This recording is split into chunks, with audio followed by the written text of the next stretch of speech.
Welcome to this very special edition of the KJ Masterclass Live, the show which ensures that you profit from your time spent here with experts, either through their industry insights, information, or simply learning from them.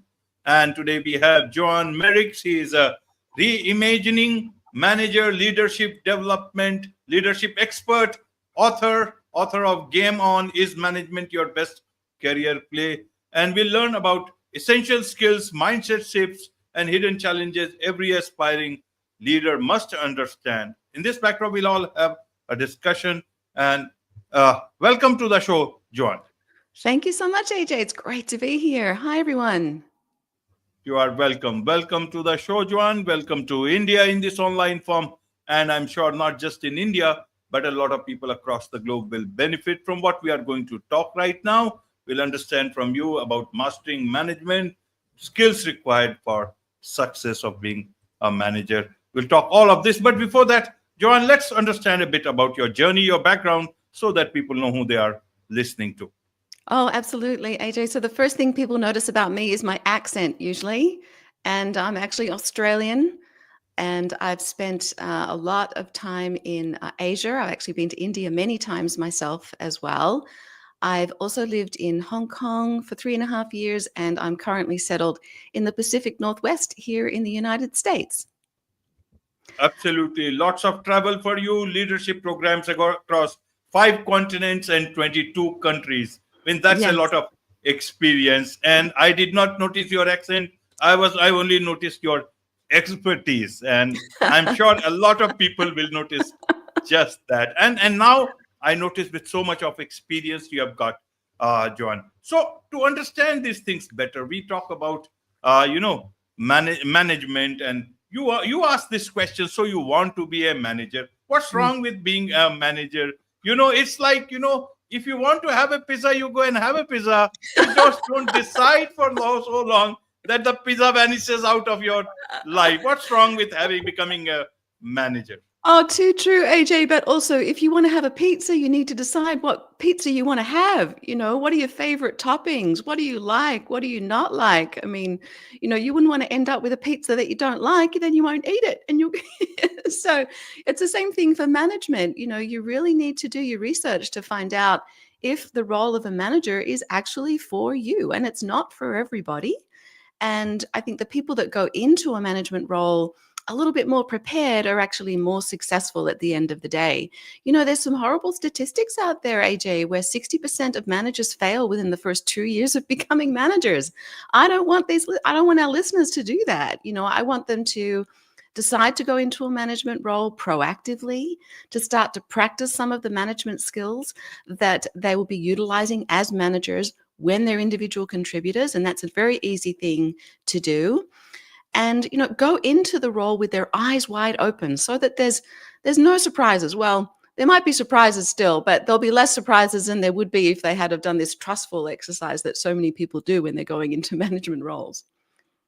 Absolutely. So when you say, let's decide to be a manager first before jumping into the role. Many a times in organizations, that's the way promotions are. Absolutely. You rise in hierarchy. That's the way you grow in an organization, whether you want to be in management role or not. That's the same problem with many leadership roles also. You see, top CEO also, they might be a technical person, but because they have to grow, they take that role. Otherwise, they will lose that opportunity. So how do we decide whether I want it or not want it? Because that's the obvious way to grow in an organization. Or are there other choices? Within what parameters should I be able to decide whether I want to be a manager or not? Yeah, it's a great question, AJ. I think a lot of people get promoted to management roles because they're great at their individual contributor role. And that's fantastic. They see it as a natural progression to be a great engineer and then maybe go in to be a great engineering manager. The fact of the matter is that the skills that they learn to be great individual contributors took time. They went to college and they actually practiced their skills, and the same thing goes for management. It takes time to develop those skills, and just becoming a manager doesn't necessarily mean you're a great leader. It just means that you've got fundamentally a new title and you've got a lot of new skills that you need to learn. I break the skills down in my book into kind of 4 different areas. One is strategic perspective. So to see what's going on now, and then to start look at what's going on, to predict a little bit more about what the future might hold. And that's in relation to the business and in relation to the people that you're managing. Communication is a huge skill that a lot of people need to practice in order to get better and better at it. And the old adage, AJ, the amateurs practice to get things right, but professionals, they still practice, right? And that's typically to keep from getting things wrong. So these are lifelong skills that people need to be prepared to learn. Team leadership is a huge element of being a great manager, and so is having good judgment. So all of these skills can be broken down into other components, and that's what I do in my book. But to specifically answer your question, it really takes a lot of time, energy, effort, curiosity. Becoming a manager requires an incredible amount of self-awareness and willingness to continually grow and develop in the skills that maybe they need to learn that they haven't had the need or maybe the opportunity to practice so much in their individual contributor roles. So it's a lifelong journey being a great manager. It really is. And you need to be prepared to take that on and take it on with gusto and excitement. Absolutely. So, how do I know, Joanne, whether I'm fit to be a manager or not? How do I evaluate? And it's very difficult to evaluate myself, or is it very easy to do that? How have you dealt that in your book? We'll come to your book separately, but I just wanted to to understand this part for individuals, for people who are looking at managerial roles. Yes, I think you need to get an idea of what the skills are that you need in order to be successful, and then self-reflect, but also ask other people, how am I at X? And that might be your current manager, it might be your peers, it might be a mentor, it might be a coach. So first of all, to identify the skills that you need to grow and develop in. And I would start with some of the fundamental ones, like emotional intelligence is a hugely important skill, which is around self-awareness of your own and others' emotions in how you interact and engage with them. Communication skills, whose obligation is it to be understood, AJ? Do you think it's the communicator or the communicatee? I would say the communicator, right? The person that's trying to get the message across has the responsibility of getting their message across in the way that they intend it to. So there's all these different aspects. In my book, I do have an assessment. It's a non-scientific diagnostic that helps you understand where you believe your skills are in these areas. And there is a 360 element associated with that. And by 360 element, I mean going out to other people and getting their perspectives, getting their insights into where our skills are and where our strengths are, and where are the areas that we need to grow and develop and improve to even be better at what we're doing. Absolutely, John. Let's look at it this way. Sometimes, we may be too critical of ourselves, and we may evaluate those managerial or manager positions in that same, way. Yeah. For example, there might be some sectors for which I may think, that I have the skills, but I'm only looking at one sector. I'm not looking at another sector where I would be a very good manager. Again, with the same in office and remote culture. If I think I'm an introvert, maybe I will be a very good manager in an organization which gives much more remote roles. So in that aspect, how do I be true to the role that is coming up? And should I not look at it purely from a compartmentalized position? I should be looking at, okay, maybe not this one, maybe another one. I will be a very good manager in that particular sector. And maybe not in the in-office role, but maybe in a remote culture. In that aspect, how do I balance it that I am true to what I want, as well as I am not also, removing myself from any good position that is there coming into my life? Yes, I think becoming a manager, though, AJ, there is a huge element of it that means your career or what you're doing is not about you anymore. as an individual contributor, your world is all about you. The roles that you're taking in, the tasks that you're doing, the projects that you're working on, the outcomes that you're looking for. Being a manager, it's not about you anymore. And it's all about other people and maybe even getting other people, your direct reports, to do things that they don't want to do, to work on projects that they don't want to work on. It's also bringing out the best in them, enabling them to thrive, to grow, to be engaged in their role. It's a very different mindset and a very different perspective. And I understand that different manager roles might exist in different industries. So to the listeners, I'd ask them to be really curious around, what does the role of a manager look like in engineering potentially compared to sales, and that way find a mentor in those areas and get curious with them. We can do things, what we call informational interviews. So if you know a person, say, in a sales management role, take them out for a cup of coffee, do it remotely, send them a gift voucher to a coffee house or something, schedule some time in their calendars, not for an enormous amount of time, maybe 20 minutes, and ask them what they do and how they do it and what they love about their roles, what they don't like about their roles, and try and get as much information ahead of time as you can as to what specifically the role entails. Because trust me, AJ, you don't want to get into that role and then regret your decision. Once you get into a management role, it's very difficult to get out of one, really. I mean, without having the perception of having failed in some way, either by yourself or by other people. It can be done, but I'm trying to do whatever I can to prohibit people from making that mistake, and just asking people to be a little bit more curious and find out exactly what the role entails. Absolutely. What about learning on the job? Means, can't I learn about being a manager, good manager, on the job itself? Yes, absolutely, you can. And, many of our listeners might have heard of the 7-20-10 rule, where 70% of what we learn actually is on the job, 20% from coaches or mentors or peer people that we hold in high esteem. And as an educator, I'm well aware that 10% is only in the class, is 10% of learning happens in the classroom.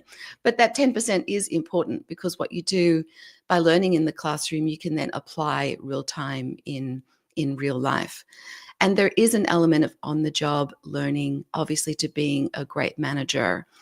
If you do learn on the job, though, just by the very nature of the role, you're impacting other people. So if you mess up or do something wrong, say something wrong, upset someone, you need to have the humility and, pardon me, the sense of self-awareness to kind of be able to say to them, look, I'm sorry, I messed up. I'll do better next time.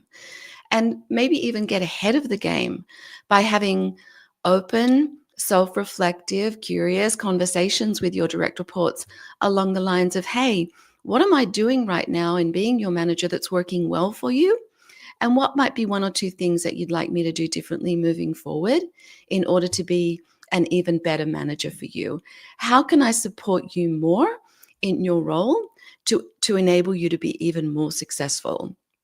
And asking those questions, as you can understand, AJ, requires a huge amount of humility, because not only do you need to ask the question, you need to listen really well to the responses.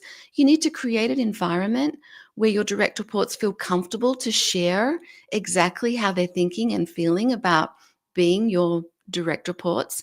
And then you need to act on it, proactively act on it, so that they can see that you're really doing whatever you can do to be the best manager possible. So there's a lot more. We're starting to peel back the layers, so to speak, of the role, AJ, with great questions. There's just a lot more to this role than I think meets the eye with many, many people. And honestly, just because you're a great engineer doesn't necessarily mean you're going to make a great engineering manager. Just because you're a great salesperson doesn't mean you'll be a great sales manager. Just because you're a you fill in the blank great person or great at whatever job doesn't necessarily mean you'll be a great you fill in the blank manager. So think about it. Be reflective. There's a lot of work that goes into becoming a manager. It's not just something that you should be falling into with your eyes wide closed. Absolutely. Now let's come to your book specifically. Game On, Is Management Your Best Career Play? What inspired you to write this book? Did you see a lot of managers failing? Great I did. Resignation, we could see a lot of them. I did, unfortunately. There are some crazy statistics out there. Like 75% of managers have never been trained in their role. Can you imagine, AJ, inviting a plumber into your house that had never been trained? Right? The kind of damage that they could do, or an electrician, or, and this role is so significant because of the impact it has on people's lives, and the ripple effect. The ripple effect not only on the lives of your direct reports, but their families, their children. And I've been in leadership development for 20-something years now. I'm giving my age away, but I haven't seen a lot of improvement in folks. In fact, I think becoming a manager now, or being a manager now rather, is actually more difficult than it was 25 years ago, purely because of the remote aspect of our roles. So we need to be more self-aware than we were 20 years ago. We need to be more polished in our management skills than maybe we were 20 years ago. So what I decided to do is write a book to help folks get in front of the decision, to proactively make a decision. There's a little assessment in there that they can do. There's an assessment that I've put onto my website that has 360 elements to it so that they can check in with a number of other people and see where those other people believe their skills are at, what their strengths are, what they could be working on in order to be more effective, not only in their current role, but their potential future as a manager. So, pardon me, I'm really trying to do everything I can to just get better managers out there to create better lifelong experiences for folks. Absolutely. So, John, who is this book for? Is it for the would-be good managers or the present bad managers to rule over their past decision, or is it much more for many more people? Well, I'd like to think it was for everyone, AJ. I'd like to think it was for individual contributors who are thinking about becoming managers. Absolutely. It's also a book for current managers. Where am I at now in relation to all of the many skills that are required of me in my role? And what are some of the things I could be doing more of, less of moving forward to be an even better manager? It's also for companies. I would really hope that this book gets taken up by larger organizations to make part of their performance management or talent management strategy. I think it will empower individual contributors to make the right roles, to make the right decisions, to get into the right roles. I think it will also give organizations more confidence that they have managers in roles that are competent, curious, emotionally intelligent, great communicators, and everything that they need to be to have the right productive outcomes that the businesses are looking for. So it's really a three-way, hopefully, AJ, that will help create, like that ripple effect, because everything that we do is impacted by, others on us, and everything that we do impacts other people as well. So hopefully that ripple effect will be much more of a successful ripple effect rather than a negative one.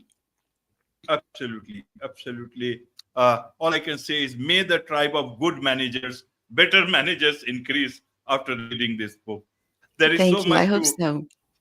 Yeah, there is so much to learn from you about all these things, and I'm sure a lot of people would want to connect with you, learn more about leadership, better management, and what's the best way for them to do so, Joanne? Sure. So I have a website. It's theleadershiprecipe.com. Or they could email me at joanne@theleadershiprecipe.com. And of course, my book is available on Amazon, and its title is Game On, Is Management Your Best Career Play? So they can check that out and contact me that way. Wonderful. With this, it's a wrap on this very special edition of the KJ Masterclass Live. Thank you so much indeed for joining us. Thank you for having me. All the best.